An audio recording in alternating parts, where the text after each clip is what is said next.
Now it's my pleasure to invite Dr. Arvind Kumar to make his remarks. Thank you, Mr. Chairman. After listening to Professor Chindamani Mahapatra's lecture, it's very difficult to speak because he has covered a wide gamut of areas. It's always a great pleasure in listening to his lecture. And secondly, as you know that this program, the talk was scheduled for Professor Nalpat, and he could not come. It's very difficult to fit into Professor Nalpat's shoes, but I will try my best to really bring out certain major areas of challenges in the political dimension. There is no doubt in saying that the point which Ambassador Lalit Man Singh made in the morning, that political ideology as one of the major determinants of creating a lot of misperception. And that largely featured in almost the decades of the Cold War era. And those misperceptions really led to a lot of misunderstanding in building some sort of a mutual trust or confidence or improving the relationship. As you know that to understand India's fundamental goals and India's intent during the Cold War era, it was very tough for the United States. And likewise for India, it was very tough for India too to understand the larger intent and fundamental goals of the United States. The Cold War era, especially during the decade of 50s, was very challenging for India because by then India was emerging as a leader of third world countries, which was not liked by the United States. And the decision which India had undertaken much before India became independent, that India will not be joining either of the power blocks, had really irritated the United States to a greater extent. The policy which India adopted as a part of India's larger foreign policy goal, that is non-alignment, which again is a debatable whether it is relevant or irrelevant in the current context, became again very difficult for the US presidencies to understand the larger challenges which might arise from that policy. So to understand the political dimension, it would be pertinent on our part to really get back and see what really happened during Truman's administration, Eisenhower's, Kennedy, Lyndon Johnson, then you had Richard Nixon, then you had Gerald Ford and Jimmy Carter, Ronald Reagan, and likewise Senior Bush, Clinton, and then you had the Junior Bush and right now President Obama. So you have had a history of roughly touching to almost 7 decades where each of the presidency really had a lot of challenges in terms of understanding the larger issue in the region. There was always a debate, and that again arose because of that misunderstanding which got created, that there is no independent US foreign policy towards India.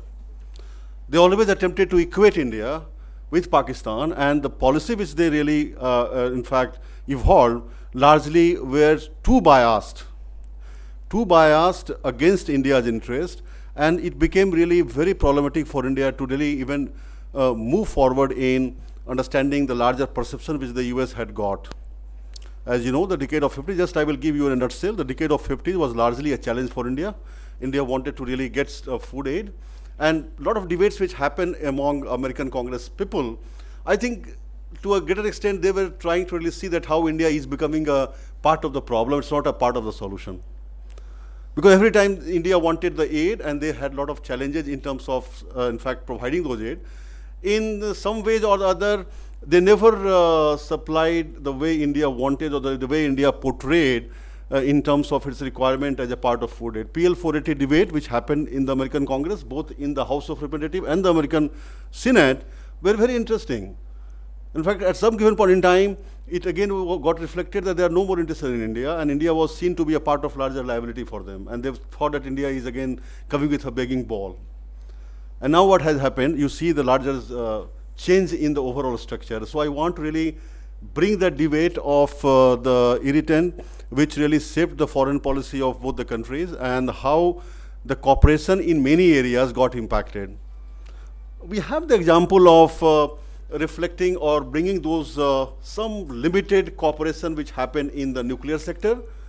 We had a good beginning. I am not going to touch on the nuclear part because we have a session on that, but I would like to reflect certain part and link it with the larger political discourse.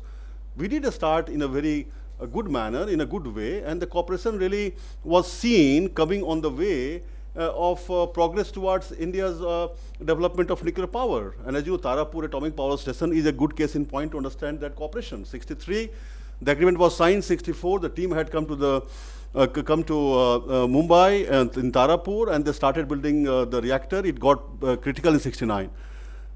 So some part of the larger challenge which India was visualizing to happen when India will go nuclear was obviously becoming very, very important. And that really happened. In 74, when India tested, the other challenge which really came from the United States, that how best they could really contain India. A country which was supporting India's nuclear power program, again became a part of irritant for India's development in the nuclear industry. And that really, as you know, that through the technological and economic sanctions, again, that is larger component of the US foreign policy, that how they wanted to contain India's growth. Ultimately, what happened? Again, you see that how those misperceptions which were created because of India's nuclear test in 1974, this misperception largely again had nothing to signal, especially in the interest of the United States. India became self-reliant.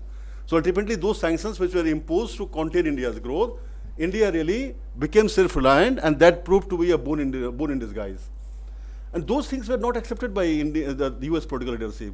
By the time the early part of 90s, when it was almost clear that India really is struggling to get those nuclear fuel to really optimize the development of nuclear power, the challenges really were becoming more, because it was not only the US which really had stopped cooperation with India, the US also asked other countries not to cooperate with India. So again, India had a lot of pressure.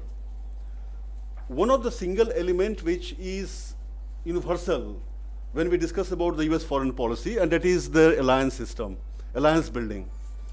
Alliance building also had a lot of the factor, especially in building this misperception, and India really obviously was not seen to be either part of the US alliance or the Soviet alliance. So in that context, again, alliance building, which US did obviously as a part of US foreign policy, created a lot of misconception over the years.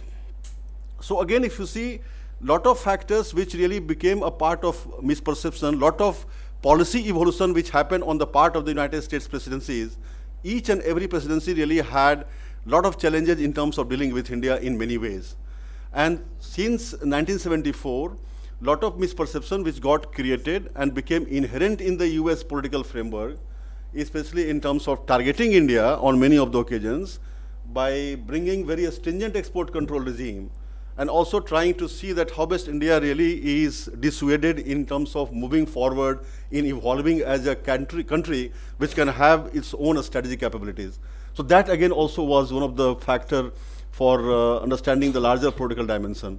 Even one can really recollect the larger policy which Clinton had, and that was very, very, again, a very problematic area for India, and that was again cap, rollback and eliminate. And this principle of Clinton in the later part of 90s, especially after India had gone nuclear, Clinton was pressurizing India to cap, rollback and eliminate. And that created a lot of problem for India's leadership. And that in that context, obviously, India did put restraint on its further ambition to conduct nuclear tests because of those pressure which came from the United States, and declared to the world that India is an overt nuclear weapon power. India really has the capability. India has all those data which are required to conduct computer simulation testing. These many issues really became again a part of discourse at the political level. So we have the case studies where we try to understand the larger model which John Foster Dulles had, NAM is immoral. And now we have a model of ongoing bonhomie, largely as Professor Mahapatra said, that a lot of these changes and improvement in terms of understanding has happened only because of India's growing ambition as well as the acceptance by the US in terms of seeing the potential of India as a rising power, and also India being seen as a very responsible player in the international system, where India's credentials have been taken very seriously by the United States, because that is again a factor, because India has not proliferated. Proliferation certainly has been done by the other countries. India has never been a part of larger proliferation, neither horizontal nor vertical. And these may have happened because of India's own interest, by seeing that how India maximizes its interest by limiting itself in terms of achieving those strategic capabilities which are of urgent necessity to address to the challenges emanating from its neighborhood. And it can't really be seen as a country which can't really address its own requirements. So I think that again featured largely in many of these discourses in India-US relation, and the larger issue, which still is a very important part, that how best the political dimension can really build an atmosphere which could be based on the mutual trust and goodwill. Lot of issues still have not been resolved at the political level, and I want to take a couple of case studies. I would like to take a case study of High Technology Cooperation Group, STCG, and if you see, that was largely a part of the Track 1 initiative. By the way, this particular lecture was supposed to begin by Professor Nalpad on Track 1 initiatives in Indo-US relation. That was the theme which was given to him, to really reflect that how these Track 1 initiatives have not been able to yield sufficient result technically. There are certain case studies where there are areas on which both the countries have been talking and trying to evolve certain guidelines to work together, but still many of the areas in the high technology domain, we don't have any substantial evidence to prove that both the countries are going to handshake with each other. I think that still remains an irritant. As far as, I will just give you an example, as far as the larger high-tech electronic devices, high-tech sensors are concerned, which becomes a part of India's requirement, especially in terms of maintaining surveillance across India's border. These still remain a part of challenge for India to get from the United States. And sometimes at Track 1 at Track 1 initiative, a lot of dialogues have happened, especially on the sensor system, because I was there in the United States at Sandia National Laboratories, where a team led by the MEA had visited along with the then Deputy Prime Minister L.K. Advani, asking the United States to provide the sensor system. And this Track 1 initiative kept happening both in Washington as well as in New Delhi for 5-6 times. And I was knowing two of the Americans in that particular group which is to come. And when I asked them, what is the final result? He said that, look, it's a classified, we can't discuss with you. But I can tell you that India is not clear what India wants. India really is not able to make a list of its sensor requirements, which can really help India in terms of at least doing certain monitoring across India-Pakistan border. Because if India gives that list to the United States, the US will come to know about India's vulnerabilities. So why you started the Track 1 initiative at the first place? If that is the case by which India is not able to get those, so you have to understand the larger political dimension in the context of what is it that is going to be in India's interest? What is it that is going to be the US interest? Can there be a situation where there will be a win-win situation, and how best India and the US can work together on many of these sensitive areas? Counterterrorism, again, political dimension, if you see, there are a lot of political misperception exists at the level of the confidence building, whether the US has really been providing those sensitive information, intelligence information to India, which can really help India in terms of at least preventing many of these events happening across the border. Again, I would not like to dwell upon that because we have a dedicated session on counterterrorism tomorrow. We'll discuss that in detail about the challenges to intelligence information sharing between India and the United States. Whatever information is available in the public domain, we'll try to make an assessment. Let me say certain part of this deliberation which has happened over the years in the form of those benchmarks which were identified at the political level to have a mutual discourse and build a consensus. Civil space cooperation didn't move anywhere, which was one of the benchmarks between Stope Talbot and Jaswant Singh. And that was, again, if you see the larger ambit of the cooperation, we have a history of now 15 years. And after the success of this India's Mars orbiter mission, now the US is moving ahead that yes, now India certainly has achieved certain successes where now NASA can cooperate with our ISRO. Today I was supposed to be in Bangalore for a meeting organized by the government of India on National Space Act. Again, it was happening in ISRO, but because of this engagement I could not go. The idea was to really discuss that in what ways India can maximize its interest and bring us national space policy which could really prevent India becoming as a part of pariah as India is in the NPT framework, where India still is not acknowledged as a nuclear weapon state technically because of those articles which were enshrined. So again, lot of these misperceptions have happened only because of the lack of understanding about each other, and that has led both the countries to move ahead in terms of evolving their policy, in terms of dealing to many of these areas which have impacted the international security discourse. One element again which is very crucial, that is cross-border terrorism. They had a lot of misperception about cross-border terrorism, as is well known. They were not accepting as that as an element in India-Pakistan relation, and cross-border terrorism became an element and got accepted only after that famous Kaluchek massacre in 2002. Kaluchak massacre really provided a lot of signaling to the NSA. By then, they also had become the victim of 9/11 event. 9/11 event and the State Department declaration that cross-border terrorism is an element had a gap of roughly 8 months. Kaluchak happened in May 2002, and that 9/11, as you know, it happened in September. And that, what I'm trying to say is that even to accept India's larger issues, which India has to deal with in the region, there is completely a lack of, understanding about the larger challenges which keeps coming from the region for India's security.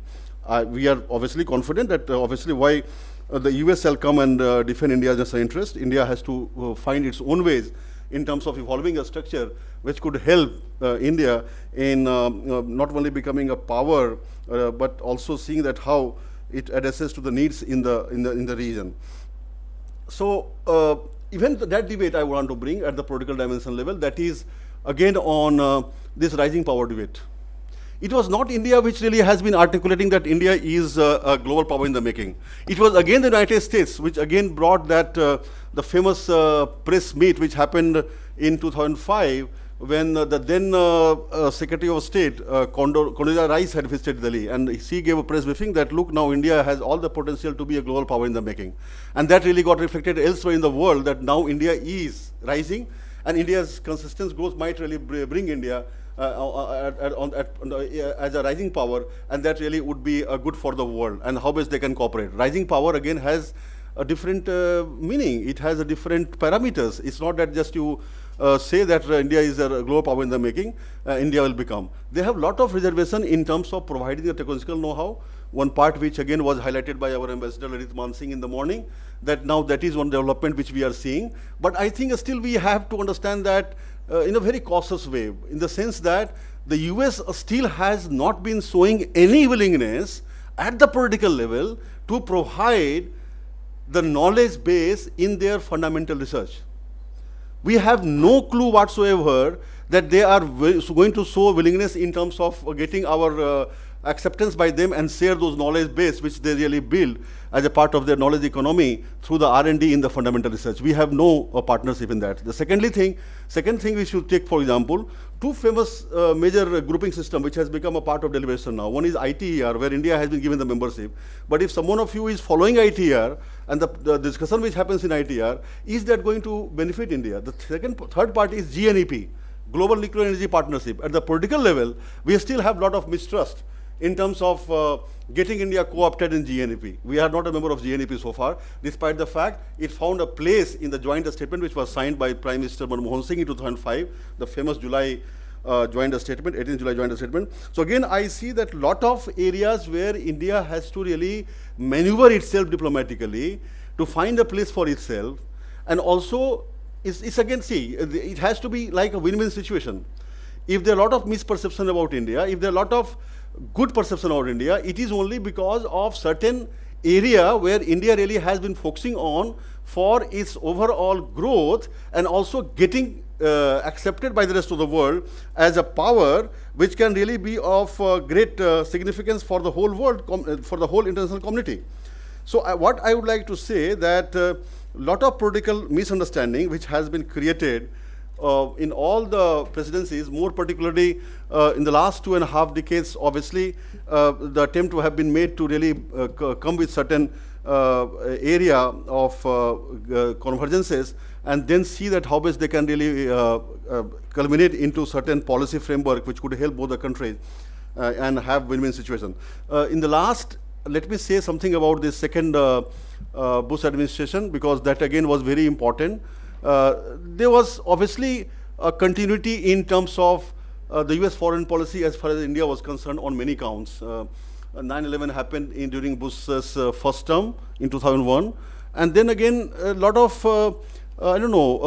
understanding which they reached. Even, for example, if you can take the larger changes in their political dimension on maritime security. And that again is happening in terms of seeing that how the protection of the sea lines of communication becomes a responsibility for all these nations, because as you know that it encompasses from the states of Hormuz to the states of Malacca, and if that one of the choke points is attacked by the terrorist group, I think it's not only the US, I think a number of countries across the globe will have that impact because of the trade, which is largely seaborne. So again, a lot of this framework which have been evolved in terms of dealing with these many security challenges, which are mostly invisible as far as the threat is concerned, how the countries like India, the United States can work together, where they can have a lot of confidence building, where they can really have that element of trust. And even if you talk about the trust deficit is, the degree of trust deficit is coming down, one has to evaluate very cautiously and carefully that what is it that really has really been bringing both the nations in terms of having that mutual confidence, which would really give certain indication that both countries are serious in terms of understanding each other and also helping each other in many ways in improving the larger political environment, political climate, and that would really be ushering into a good relationship between India and the United States. So I'll stop it here, maybe in Q&A I can answer the question. Thank you very much. Thank you for throwing light on misperceptions, both